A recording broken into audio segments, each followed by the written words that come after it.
one man's decision. The Great Depression remains the most devastating economic catastrophe in American history. A decade-long nightmare that reshaped an entire nation and left wounds that took generations to heal. 25 million people lost their jobs, which meant 1 out of every 4 workers found themselves without income and without any clear path forward. Nearly 5,000 banks collapsed during this period, and when they went down, they dragged the savings of countless families into the abyss with them. More than 2 million Americans found themselves without a roof over their heads, reduced to living in makeshift camps of cardboard and scrap metal that became known as Hoovervilles in bitter mockery of the president. Suicides increased by 30% as desperate men and women saw no way out of their financial ruin. Breadlines stretched around city blocks in a country that had considered itself the wealthiest on earth just months earlier. The scars from this period lasted for generations. Many Americans who lived through it never trusted a bank or a stock certificate again for the rest of their lives. But what most people never learned in their history classes is that this entire catastrophe can be traced back to the decisions of a single man. His name was Charles Mitchell, and the newspapers of his era called him Sunshine Charlie because of his relentless optimism about the American economy. He ran the largest bank in the country and earned more money in a single year than most people would see in 100 lifetimes. Mitchell did not set out to destroy the American economy or ruin the lives of millions. He genuinely believed he was giving ordinary people a chance to build wealth that had previously been reserved for the rich and the well-connected. But his system for putting stocks into the hands of everyday Americans created a financial time bomb built on borrowed money and false promises. When that bomb finally exploded in October 1929, it triggered a chain reaction that would take 10 years and a World War II fully overcome. This is the story of how one banker and number 39's ambition transformed the American dream into the American nightmare. A farmer's son on Wall Street, Charles Edwin Mitchell, came into the world in 1877 in the state of Massachusetts. Born to a family that worked the land for a living, his humble beginnings gave no indication of the extraordinary path that lay ahead, a path that would lead him to the pinnacle of American finance and ultimately to infamy. He was ambitious from the start, driven by a desire to escape the modest circumstances of his upbringing and make something of himself in the rapidly growing American economy. Mitchell worked his way up through the financial industry with a combination of charm, intelligence, and an almost supernatural ability to sell anything to anyone. He understood what made people tick and how to tap into their deepest desires for wealth and security. These skills would eventually make him fantastically rich, but they would also enable him to construct a financial system that would bring ruin to millions. In 1919, Mitchell achieved the position he had been climbing toward his entire career. He became the head of National City Bank, which was at that time the largest banking institution in the United States. The bank held assets worth $2.7 billion, a sum that exceeded the entire government budget of most countries around the world. Mitchell was now sitting at the controls of an enormously powerful financial machine, and he had big plans for what to do with it.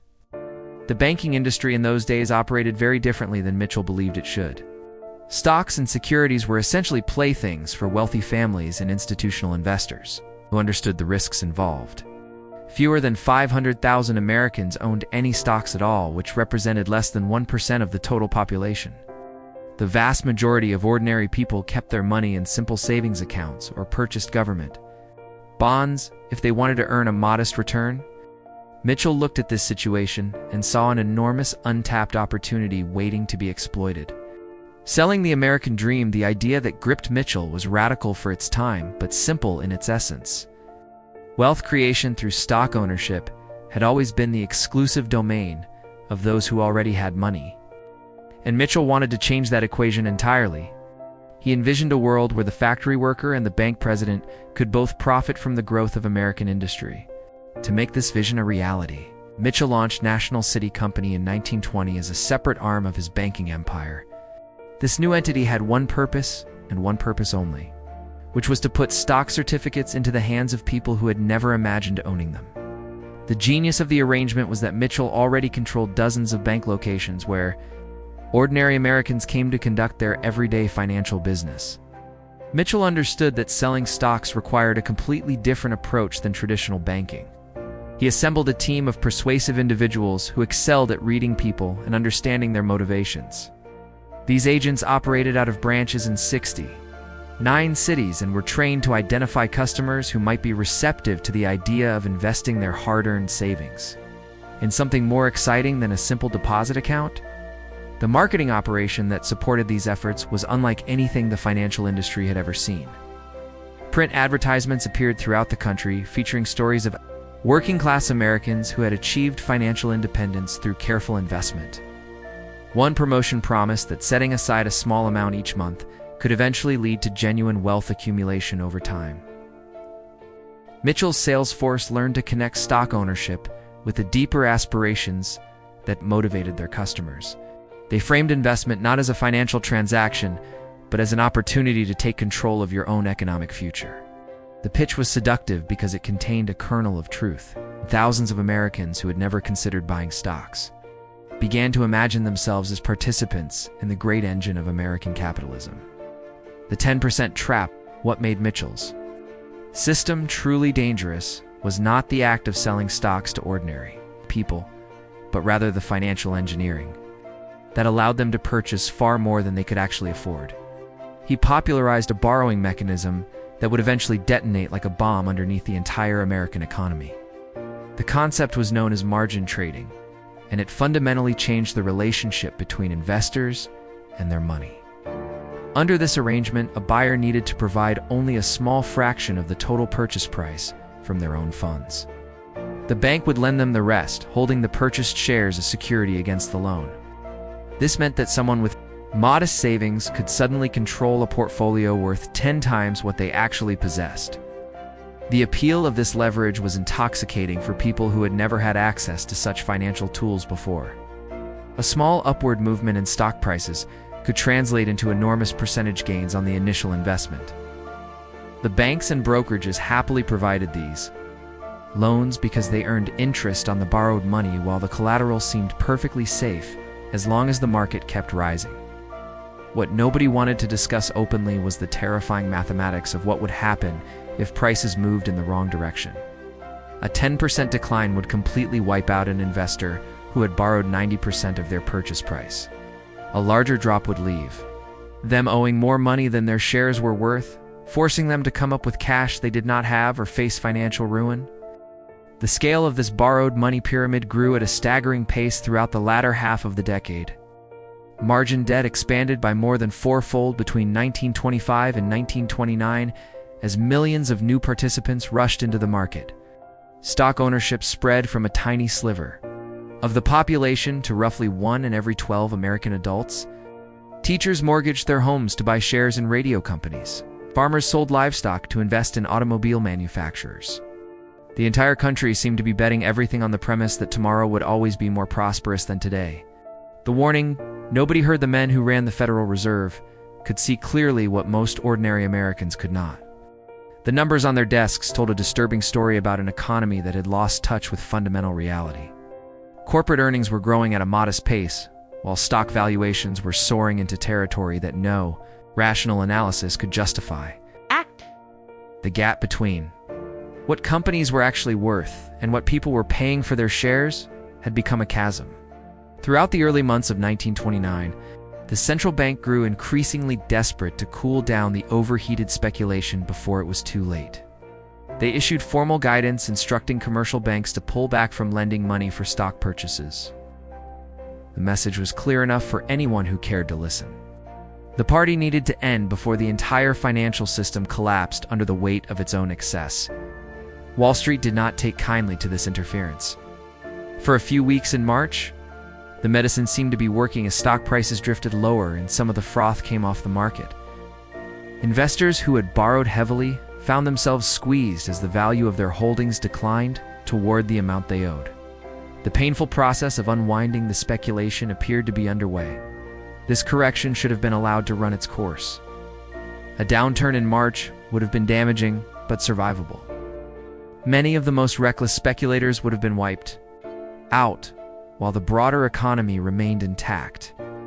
The borrowed money pyramid would have crumbled before it grew tall enough to crush everyone beneath it when it eventually fell.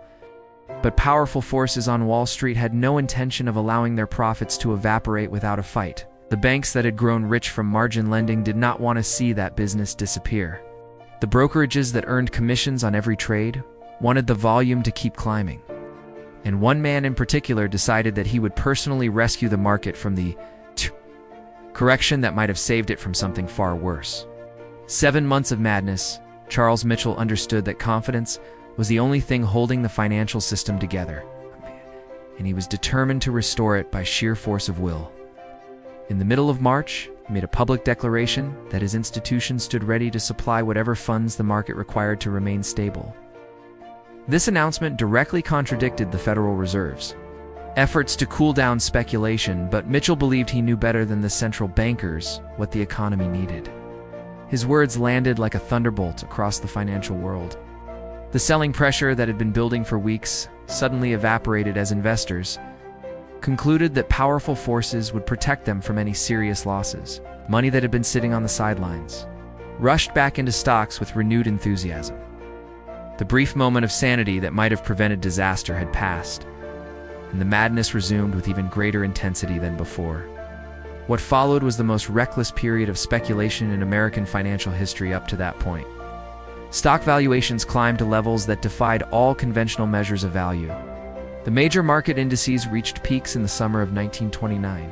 They would not touch again until the middle of the 1950s. Fresh waves of inexperienced investors flooded into the market during these final months, drawn by stories of neighbors and coworkers who seemed to be getting rich without any effort at all. The mania penetrated every corner of American society in ways that would have seemed absurd just a few years earlier. People with no financial training whatsoever began offering investment advice to anyone who would listen. Families took on debts they could never repay to purchase shares in companies they did not understand. Savings that had been accumulated over entire lifetimes were converted into stock certificates in a matter of hours. Everyone seemed to believe that they had discovered a magical formula for creating wealth out of thin air. The possibility that stock prices might actually decline for an extended period had become literally unthinkable for millions of Americans who had staked their futures on the assumption that the market would never stop rising. When the music stopped, a peculiar nervousness had settled over the wealthiest corners of Wall Street by the time autumn arrived in 1929. The men who controlled the largest fortunes in America were not celebrating alongside the millions of small investors who believed the boom would never end. Instead, they were quietly studying their ledgers and coming to uncomfortable conclusions about what lay ahead. These veteran financiers had witnessed market cycles before and recognized the symptoms of a bubble approaching its final stages. They noticed that the real economy was no longer keeping pace with the soaring stock prices that dominated the headlines. Orders at factories were declining, and retailers were reporting slower sales even as the market indices continued setting new records week after week. One by one, the major players began extracting themselves from positions they had held for months or years. They moved carefully at first to avoid signaling their intentions to the broader market. A large block of shares sold here, a quiet liquidation of a portfolio there. The goal was to convert paper profits into actual cash before the inevitable reversal arrived. By the third week of October, the steady drip of selling had begun to affect overall market sentiment. Prices softened without any dramatic news to explain the weakness. Experienced traders recognized this pattern as the footprints of smart money heading for the exits, while the crowds remained oblivious. Then came October 24th, the day that would later be remembered as Black Thursday. What had been an orderly withdrawal transformed into something resembling a stampede as major holders rushed to sell whatever they still owned. The volume of transactions exploded beyond anything the market infrastructure was designed to handle. Communication systems buckled under the strain as thousands of investors desperately tried to learn what was happening to their money. The machines that transmitted price information to brokerage offices across the country fell further and further behind the actual trading.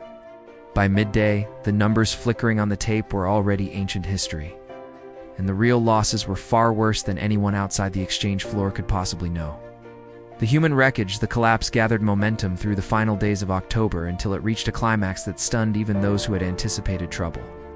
Trading volume exploded to levels that nobody had thought possible as desperate sellers competed. against each other to find anyone willing to take shares off their hands at any price.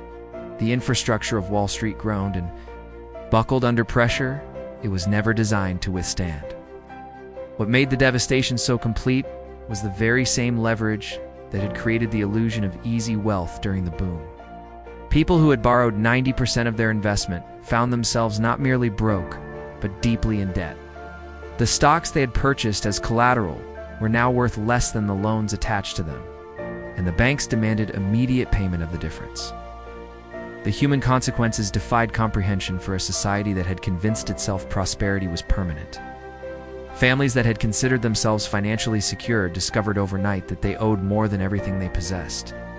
Life insurance policies were cashed in. Homes that had been in families for generations were surrendered to creditors. Savings that represented decades of careful accumulation vanished in hours. The psychological toll proved even more devastating than the financial losses for many victims of the crash. Men who had built their identities around providing for their families found themselves unable to meet that most basic responsibility. The shame of financial failure in a culture that celebrated success above all else drove some to desperate measures from which there was no return. Hospital emergency rooms reported a surge in cases of acute anxiety and nervous breakdown in the weeks following the crash. Doctors noted a marked increase in patients presenting symptoms of severe depression and hopelessness. The vital statistics that tracked mortality showed an unmistakable spike in self-inflicted deaths during the final months of 1929 and into the following year. Entire neighborhoods that had buzzed with optimistic talk of investments and profits fell silent as families retreated behind closed doors to contemplate their ruin in private. The American dream that had seemed so close to fulfillment for millions of people had transformed into a nightmare from which many would never fully awaken.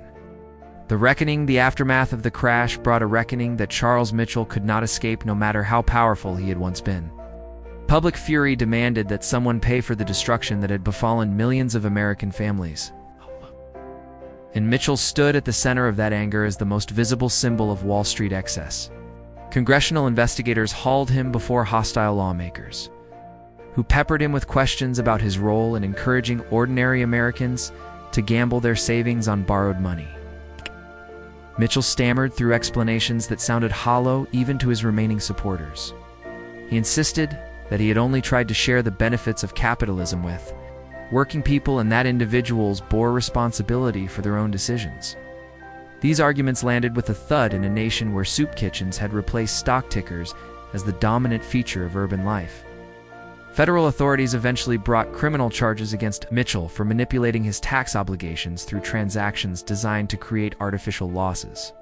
His departure from National City Bank was swift and unceremonious after decades of building it into the most powerful financial institution in the country. Washington responded to the catastrophe by fundamentally restructuring how the financial system operated, promising that the savings of ordinary Americans would never again be wiped out by reckless bankers. History rhymes the scars left by the Great Depression took an entire generation to fade.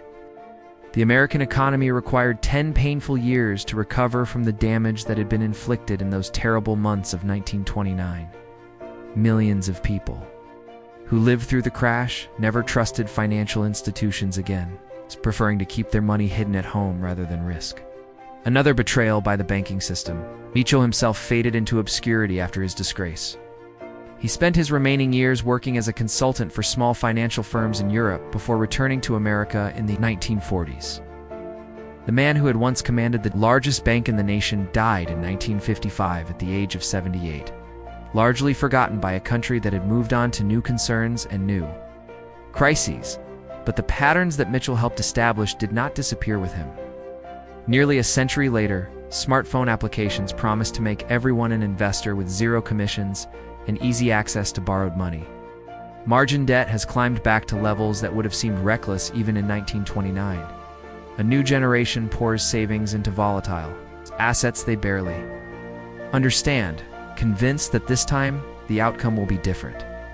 The tools have changed, but the fundamental dynamics remain remarkably similar. Easy credit, mass participation, and the belief that prices will rise forever created catastrophe once before. Charles Mitchell genuinely believed he was democratizing wealth when he was actually constructing a trap. The question worth asking is whether anyone has truly learned that lesson.